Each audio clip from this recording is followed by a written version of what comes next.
Kentucky remains under a state of emergency as wildfires continue to spread. An update on that situation ahead at 4:30. The CDC is giving money to Kentucky to help change the way heroin overdoses are reported. How that could help law enforcement is coming up. And a massive investigation underway in South Carolina after officials say a missing woman was found alive in a container chained like a dog. We'll have more on the search for the other victims ahead. This is WKYT News at 4:30. Good afternoon on this Friday. Sam Dick and Amber Philpott reporting. A state of emergency continues over the wildfires, and last night in southern Kentucky, homes were at risk of catching fire. Officials in Wayne County say the fire's cause is suspicious. WKYT's Phil Pendleton talked with homeowners in the line of fire concerned for their property and safety. It's our top story at 4:30. The fires broke out between 8 and 9 o'clock Thursday night, and volunteer firefighters were quickly dispatched to make sure that the homes on the other side here of the fire line were not damaged by the fires that were coming off of the hill here behind me and to my left. State forestry firefighters arrived this morning. They set up the line to fight fire with fire. They believe the fires were likely intentionally set. They're not sure the circumstances here, but in a nearby county, they tell me that a hunter set a fire because he wasn't allowed to hunt on a certain property. Homeowners say that it's very scary to see the wildfires burning so close to their homes. We wasn't in immediate danger, but, you know, right wind blow, you know, it take it right over. And forestry officials tell me that the conditions are really ripe for these fires to burn. It is extremely dry. There are leaves on the ground, leaves that are extremely dry, providing the perfect fuel for these fires to burn. We're going to have more coming up at 6 o'clock, but for now, in Wayne County, Phil Pendleton, WKYT. Well, the good news, fires did not damage any homes, and there have been no injuries reported. Well, this is the first time wildfires have caused a state of emergency here since 2001. And with so many fires burning, the Kentucky Emergency Operations Center has been activated. WKYT's Michelle Chamberlain has more on how they're trying to battle the flames. She continues our top story team coverage. The Emergency Management Center is active and operational as wildfires continue to burn across our state. I just finished talking with the Kentucky Emergency Management Director, who says the situation is better, but the threat remains, and that threat will heighten if we don't get a decent amount of rain this weekend. Officials say 49 total fires have been reported in the state. Some are under control, some still burning. They are actively fighting 18 wildfires, which makes up a little more than 2,500 acres in the southeast part of the state. Kentucky Fire Commission is sending 50 firefighters specifically trained in fighting wildfires to these areas. Those 50 will be replaced by another 50 on Monday. One issue that has come up, air quality. There's no immediate threat to any counties yet, but it is always a concern. Certainly air quality is an issue if you're near an impacted area. We have seen smoke into local communities, so smoke is a factor. Has it closed a community at this point? No, it has not. Officials want to emphasize to not set a backfire and to remember there are burn bans across our state. As of right now, there are 27 Kentucky counties under a burn ban. In Frankfort, Michelle Chamberlain, WKYT. And the National Guard has 8 aircraft involved. 2 of them are dropping water on these fires. So obviously, desperately what we need in the fire areas is rain, but it doesn't look like Chris's forecast has much of that this weekend. Yeah, it looks like we're going back into that same old dry pattern. Let's check in now with Chief Meteorologist Chris Bailey. Hi, Chris. Hi, guys. Yeah, yesterday's chance, small, though we did get a dampening of the ground for a lot of areas. Best chance we're going to see for at least the next 4 or 5 days. And then we got to wait until about a week from now before we see another chance really trying to take hold. So what you see, what you feel is what you're going to continue to get out there as we go through the next few days. Now, obviously, the fire situation southeastern Kentucky, we need rain for that. Central Kentucky dealing with blue skies over top of us, a good-looking sky out there. Farther to the north is some clouds, keeping those temperatures into the low 50s this afternoon. Fog was a problem this morning. What about later tonight? Fog forecast. Let's take you hour by hour, start you out at 11 o'clock and into early tomorrow morning. Check that out. Visibilities at times tomorrow may be under a mile. You could be talking about a half mile or less first thing tomorrow morning. So, yeah, fog will be around, but notice how quickly that will begin to dissipate after the sun comes up, and visibilities will begin to improve as the day goes on. And from there, it's a frosty night that will be located across parts of central and eastern Kentucky, not just tonight, but tomorrow night as well. Weekend looks really good. Not a lot of change, guys, in that 7-day forecast. That's good for folks who just want to enjoy nice weather. Bad, though, for obviously the forest fire situation in eastern Kentucky. Chris, thank you. Officials are trying to speed up how fast opioid overdoses are reported in the state. Our Victor Puente has more on how the University of Kentucky is developing a new system that will allow law enforcement to track the information faster. Currently, if someone is brought to a hospital in Kentucky for an overdose, it can take up to a year for that information to make it to law enforcement. Thanks to a grant from the CDC, a group here at UK is hoping to change that. For the next 3 years, the grant will give the Kentucky Injury Prevention and Research Center $480,000 a year to increase the surveillance systems in place for monitoring overdoses. There's a substantial lag between the time when the medical encounter occurs and the time that the records are submitted to the state and processed and made available actually for analysis. Those records come from information such as medical billing and coroner's reports. And they were targeting specifically states that have been particularly hard hit by the opioid epidemic. Right now, one person is responsible for collecting that information and distributing it, which happens once a year. With the grant, the center and the Kentucky Department for Public Health will be able to put 2 more people in charge of that data. They hope to be able to release that information quarterly or even monthly. He says the information could help identify patterns in drug use and save lives. And so the more that we know about where the overdoses are occurring in a timely way and where spikes and increases may be occurring, the better we can target the distribution of naloxone, for example, to law enforcement, to EMS, so that they have adequate supplies to handle the overdoses that are occurring in their areas. Singleton said they hope to continue the program once that grant is finished in 3 years, although they will have to find other funding. In Lexington, Victor Puente, WKYT. And Singleton said the team will meet with stakeholders in law enforcement and healthcare to try to discuss the best way to use this data. A disturbing story out of South Carolina. Investigators say they've found at least one body on the property where they found a woman chained up inside a storage container. The woman is recovering in the hospital, but told rescuers there are more bodies buried on the property. That property owner has been arrested and charged with kidnapping. Errol Barnett is at the scene in Woodruff, South Carolina. The victim, who we will not identify, was found Thursday morning, caged in a wooded area in rural South Carolina. A sex crime investigator got a tip to investigate the property and heard the woman's pleas for help. Spartanburg County Sheriff Chuck Wright believes the victim spent months inside a metal container. It was pretty emotional, to say the least, when she was found, especially, when she was chained like a dog. She had a chain around her neck. Police arrested the property owner, 45-year-old Todd Colehep.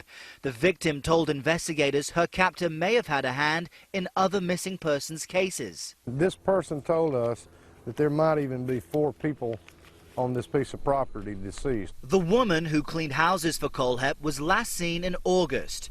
Her boyfriend, 32-year-old Charles Carver, is also missing, and police say they found his vehicle Thursday within the nearly 100-acre plot. Colehep is an ex-con who's a registered sex offender in Arizona. In 1987, he was convicted of the kidnapping of a teen. He later moved to South Carolina, where he worked as a real estate agent and even got his pilot's license.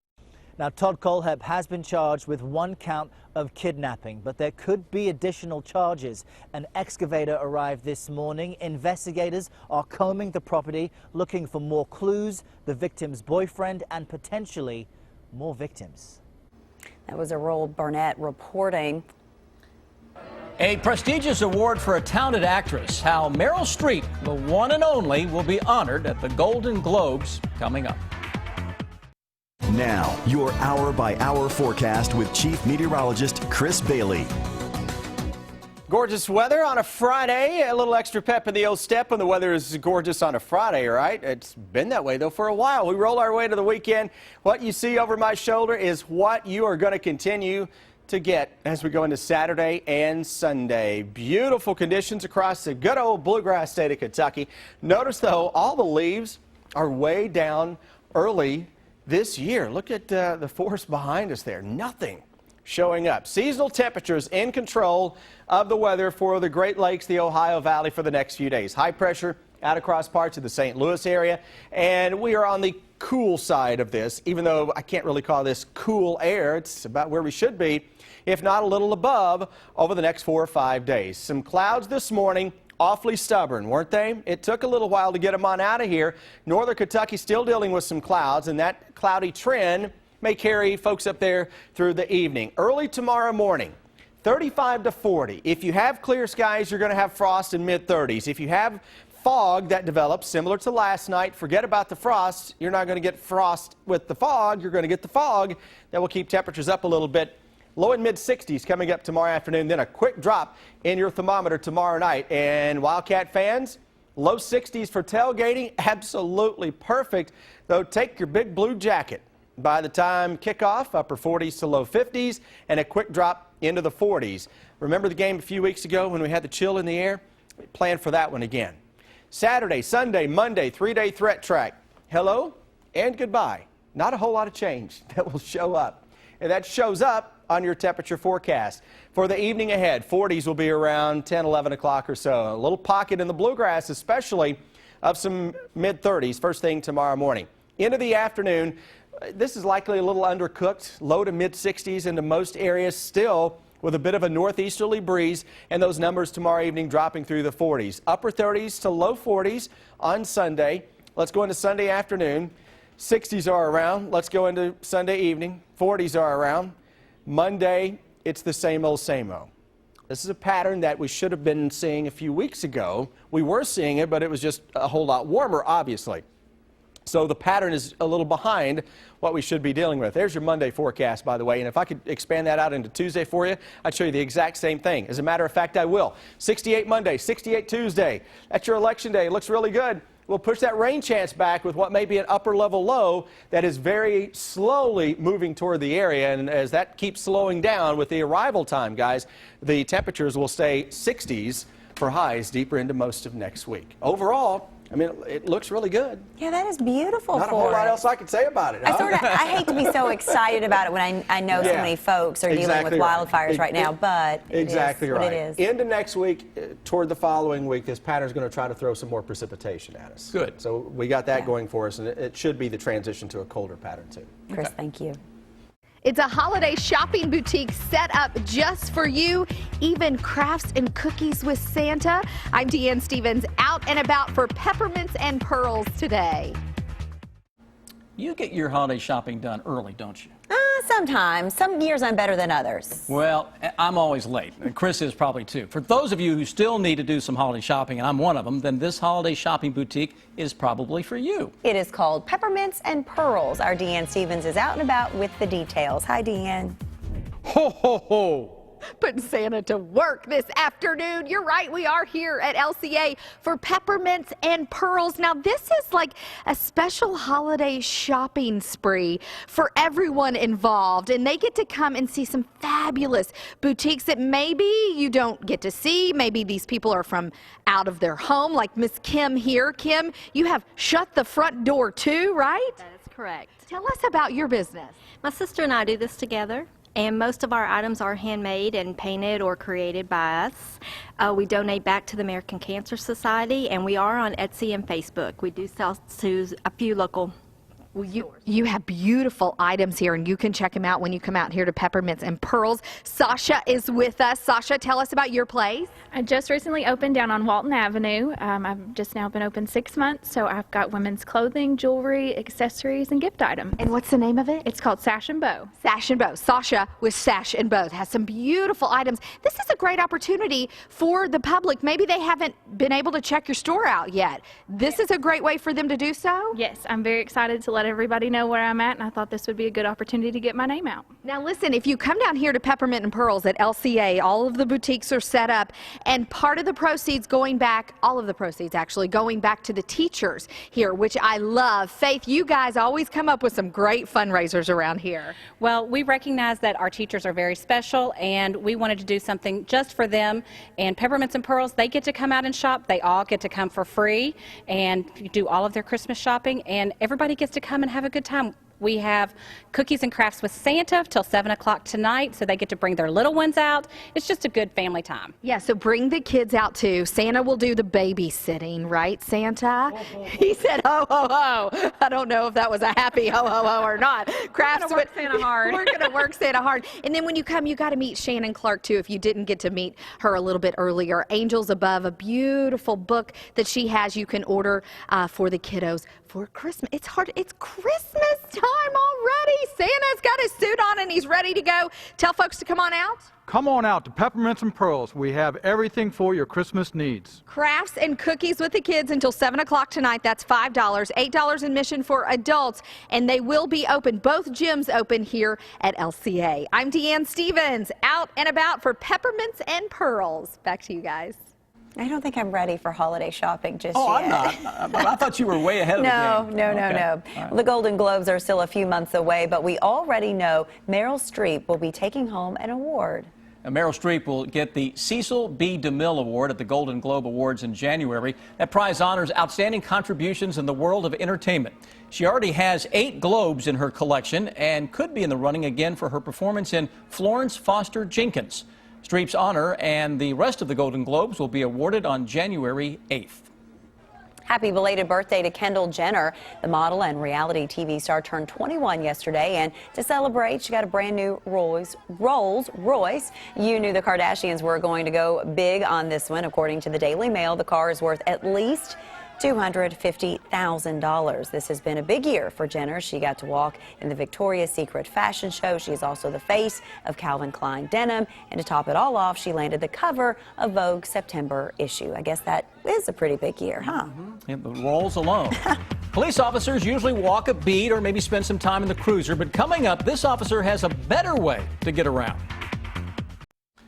A reminder, do not forget to set your clocks fall back this weekend. Very important. Daylight saving time ends at 2 Sunday morning, so we get an extra hour of sleep. Love it. We'll also get an extra hour of daylight in the morning, but it will get darker earlier. There's always a trade-off when we do that. There is. So. All right. So we've talked about this mixed situation where, people have plans this weekend outside with the game and probably don't want to be rained on, but then you've got people whose property's at stake here. That desperately need the rain. Yeah. And, Chris, we're kind of in that pattern where it's really beautiful weather, not going to see the rain that we need for quite some time now, right? Yeah, you're exactly right. I mean, we all need the rain right now. We've had a very dry fall, a very warm fall, so it kind of goes without saying. But unfortunately, Mother Nature's going to do what she's going to do. And we just don't have a whole lot of change coming up over the next 4 or 5 days. And that means what you see is what we're going to continue to see. There is some good news, at least on this particular Skycam. We're not seeing the smoky conditions that we were looking at yesterday, or certainly the day before, coming out of this Jackson Skycam. Mix of sun and clouds right now. Lexington, you notice we've got that Skycam aimed toward the north. If you look there in the distance, you will see some more clouds. Northern Kentucky, we've been dealing with clouds. Southern Kentucky, full sunshine. That's doing a number on temperatures, roughly 10 to 15 degree temperature spread from north to south across the region as of right now. Beautiful skies for the weekend. We'll break that down when I come back. Right now, let's check on traffic. Here's Officer Don. Earlier collision at Nicholasville Road just past South Point has been cleared. Overall traffic view delays where we expect to see a lot of red outbound Nicholasville Road from Southland Drive to the Circle. Also on Harrodsburg Road approaching the Circle, that clears up around the crossover. Interstate looks okay. Drive times this afternoon, we're averaging 13 minutes to Nicholasville, 22 to Paris, and 26 minutes to Winchester. Now back to you in the studio. Officer Don, thank you. How one police officer is connecting to his community, and a sweet surprise for a Kansas State student. It's the video that will have you talking. Take a look at this. One Washington State police officer has found a pretty creative way to connect with his community. Craig Hanemy is a police officer in Bellevue, Washington. And look at this. Outside of his 9-to-5 job, he donates his time in various places. He teaches children's music at a youth center. And then this, he hangs out at a skate park doing one of his favorite things, skateboarding.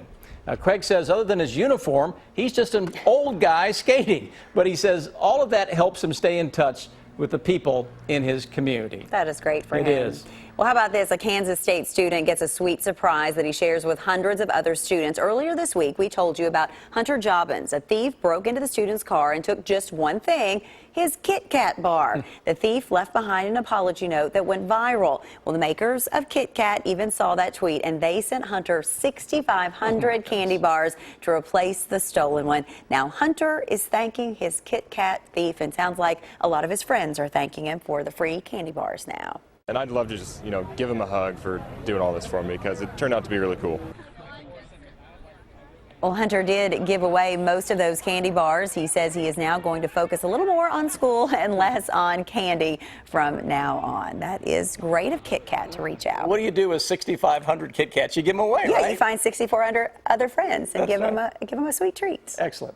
All right, stick around now. Glad you're with us on this Friday. WKYT at 5 is next.